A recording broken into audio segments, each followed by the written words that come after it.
hackers attack another state agency. This time it was the Georgia State Patrol. They've already started recovering data affected by this hack. But they can't say how long before the patrol is fully recovered. Let's get straight to 11 Alive's Doug Richards. He joins us now with more. Doug?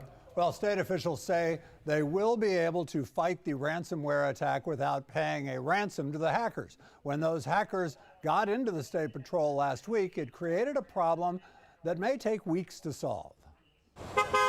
The hack cost the Georgia State Patrol much of its ability to quickly communicate with troopers in the field and put a cyber scare into much of the rest of state government.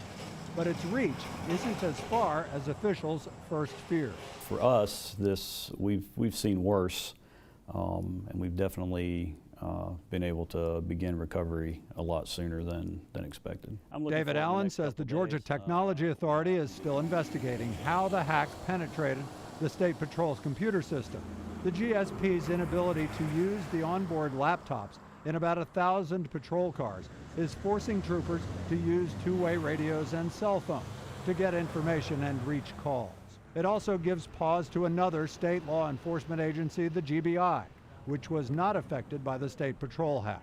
This isn't an attack. This is a relentless, non-stop method of attacking it. GBI Director Vic Reynolds says a successful cyber attack on law enforcement can be crippling. When you look at it from that perspective, the overwhelming majority of times, we are successful in defending against those attacks. However, it only takes one.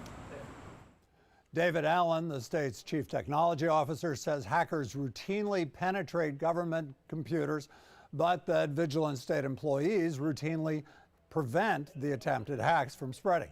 He says that he's optimistic that the shutdown of the State Patrol computer system won't be long-term, but would not make any specific prediction, Ron. All right, thanks a lot, Doug.